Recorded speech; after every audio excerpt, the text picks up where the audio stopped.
हाँ तो भाइयों, कैसा आप लोग। मैं आपका अपना विशाल बेरेगा फिर से आपके लेकर आया क्राइम की कहानी। और आज की जो कहानी है, ये कहानी काफी चर्चित रही है। कहानी अभी की हाल फिलहाल की है। दिल्ली में एक इलाका लगता है द्वारका सेक्टर। ये कहानी सी द्वारका सेक्टर की है। द्वारका सेक्टर में विपुल और रुखसार नाम की एक लड़की, ये दोनों लिव इन में रहते थे। इन दोनों की मुलाकात सूरत के एक स्पा सेंटर में हुई थी। दोनों में प्यार हुआ, प्यार परवान चढ़ा, दोनों फिर लिव इन में रहने लगे। कुछ वक्त के बाद जो ये लड़की है, इसके माता पिता को पता चल चुका था कि मेरी बच्ची लिव इन में रह रही है। तो ये लिव इन में रहती थी, माता पिता ने मना करा, लेकिन लड़की ने बोला कि नहीं, मैं इससे शादी करूंगी, जो ये लड़का है विपुल नाम का। तो घर वालों ने बोला ठीक है, कोई दिक्कत नहीं, कर लेना। दोनों साथ में सब कुछ अच्छे चल रहा था।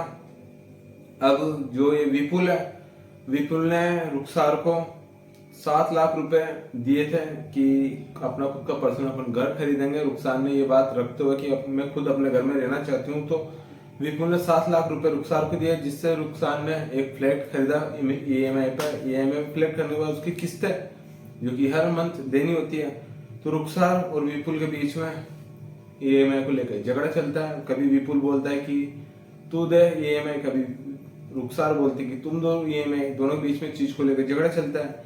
यहाँ पे जो रुखसार है, ये भी नशे की आदी थी, ये भी मतलब ड्रिंक वगैरह कुछ करती थी। तो रुखसार और विपुल के बीच में आए दिन ईएमआई को लेकर झगड़े चलने लगे। अब रोज रोज के झगड़े से परेशान होकर विपुल फैसला करता है कि क्यों ना रुखसार को मार दिया जाए। और कुछ वक्त निकलता है, रुखसार को इसको विपुल को सरदा वाला केस याद आता है कि कहीं ऐसा नहीं हो कि ये मामला हो जाए। तो विपुल थम जाता है और रुखसार को नहीं मारता नहीं है। फिर रुखसार शादी कर लेके फिर उसका कहने लगती है कि फ्लैट तो अपन ने खरीद लिया है, ईएमआई भी दे देंगे अपन थोड़ा थोड़ा करके, लेकिन अपन शादी कर लेते हैं। इधर रुखसार शादी के लिए जिद करते और विपुल मना करता है।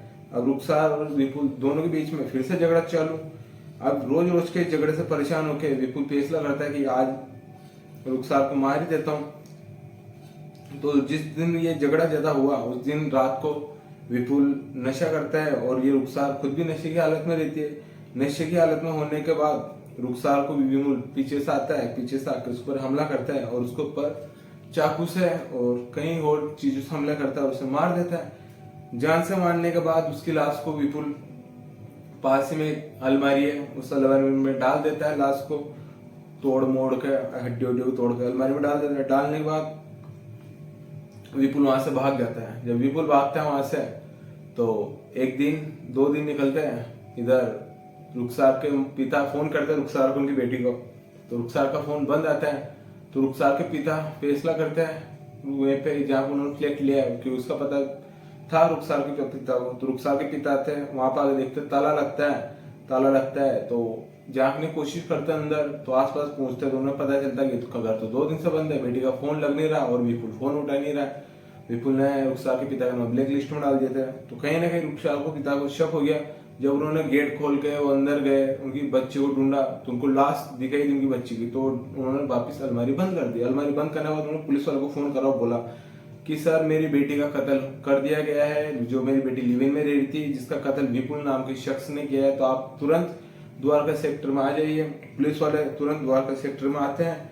आने के बाद देखते हैं तो पुलिस वाले जब अलमारी को खोलते हैं तो उनको लाश दिखती है। बदबू मारने लग चुकी थी लाश, क्योंकि 2 दिन हो चुके थे उस लाश को, क्या पता 3 दिन हो चुके हो चुके थे। अब पुलिस लाश का पोस्टमार्टम कराती है। पोस्टमार्टम में रिपोर्ट में पता चल जाता है कि इसकी हत्या गला दबाने के बाद चाकू से रेत के की गई है। तो पुलिस वाले जो विपुल था, अब उसकी तलाश करते हैं। तो पुलिस वाले विपुल की तलाश करते हैं। तो पुलिस वालों को सीसीटीवी कैमरे में विपुल कार से जाता हुआ दिखाई देता है। तो पुलिस वाले विपुल के कार के नंबर से पता करते हैं। तो जब विपुल दिखाई देता है रात के 9 बजे, विपुल अपनी कार से भागता हुआ दिखाई देता है। पुलिस वाले कार के नंबर को सिल्वर लाइन पे लगाते और पता करते हैं। तो पुलिस को पता चलता है कि विपुल की जो कार है वो सुहाना नगर से मुंबई की तरफ एक्सप्रेस की तरफ जा रही है। अब वो एक टोल प्लाजा पार करता है। पुलिस वालों को ये भी पता चलता है टोल प्लाजा से कैमरे से। पुलिस वाले एक टीम विपुल के पीछे लग जाती है। अब विपुल के पीछे पुलिस टीम लग चुकी है। विपुल आगे पुलिस पीछे पीछे। अब विपुल इतना चालाक कि वो अंधेरे का फायदा लेके वो कभी गाड़ी राइट में ले लेता, कभी लेफ्ट में ले लेता, कभी कच्चे रास्ते पे लेता, कभी पक्के रास्ते पे लेता। पुलिस वालों को कंफ्यूज करता रहता। पुलिस वाले भी उसका पीछे करते रहते हैं, वो भी कंफ्यूज होते रहते हैं, रास्ता बदलता रहता विपुल। तभी विपुल की कार अंधेरे में जाके और कहीं डिवाइडर के टकराती है। डिवाइडर के टकराने के बाद विपुल को चोट लगती है, विपुल कार में बेहोश हो जाता है। बेहोश होने के बाद विपुल को एम्बुलेंस में डाल के हॉस्पिटल ले जाया जाता है, भीलवाड़ा के हॉस्पिटल में।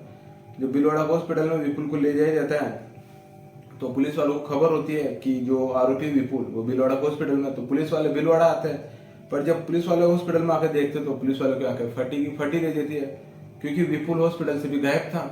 अब पुलिस वाले दोबारा हॉस्पिटल सीसीटीवी कैमरे चेक करते तो उन्हें पता चलता है कि विपुल एक एम्बुलेंस में बैठ के वहां से गुजरात की तरफ निकल चुका है। अब पुलिस वाले फिर विपुल का पीछा करते हैं, करीब 1400 किलोमीटर तक विपुल पुलिस वालों को अपने पीछे भगाता है। तब कहीं जाके विपुल पकड़ में आता है। पकड़ में आने के बाद विपुल अपनी सारी कहानी बताता है। विपुल कहता है कि मैंने पहले मारने की सोची भी नहीं थी, लेकिन रोज रोज के झगड़े से मैं परेशान हो चुका था, इसलिए मैंने इसे मारने का फैसला किया, इसलिए मैंने इसको मारा है। और इसके पीछे मेरी कोई मंशा नहीं थी, और इस शादी के लिए ज्यादा फोर्स कर रही थी मुझे, इसलिए मैंने इसको मारा है। बस ये कारण था मेरा। और बॉडी साहब कुछ ज्यादा कुछ काटा पीटी नहीं हुई है, तो इसलिए विपुल बच भी गया है। बाकी उम्र क्या है, विपुल को होनी है, सजा विपुल को मिलेगी। तो एक और ये कहानी लव मैरिज के ऊपर लिव इन में रिलेशन की कहानी है। तो वीडियो अगर अच्छी लगे तो वीडियो को लाइक, चैनल को सब्सक्राइब करना ना भूलें। मिलते हैं नेक्स्ट वीडियो में, जब तक के लिए माता पिता की सेवा करो और जिम जाओ। 3 अप्रैल को करीब 10:30 बजे एक कॉल आती है कि मेरी बेटी का विपल नाम के व्यक्ति ने मर्डर कर दिया है। इमीडिएटली हमारी वहाँ पर पीसीआर वैन और थाने का स्टाफ पहुँचता है, साथ ही साथ एसएचओ, एसीपी सभी पहुँचते हैं और मौके पर जाकर देखते हैं कि एक रुखसर इलियास रिया नाम की लड़की है, जो कि अलमीरा में उसकी डेड बॉडी पड़ी हुई है। उस पर तुरंत केस रजिस्टर करके एफएसएल क्राइम टीम को बुलाकर, एफएसएल की टीम को बुलाकर उस मौके का इंस्पेक्शन किया जाता है। साथ ही साथ जो आदमी जो एब्सकॉन्डिंग था उसके लिए टीम्स बना के इमीडिएटली हमने काम पर लगा दी थी।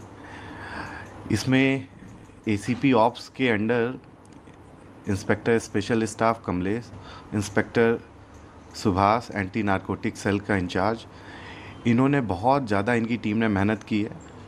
हमने सीसीटीवी फुटेज से देखा कि जो एक्यूज़्ड है वो निकल कर एक गाड़ी से भाग रहा है।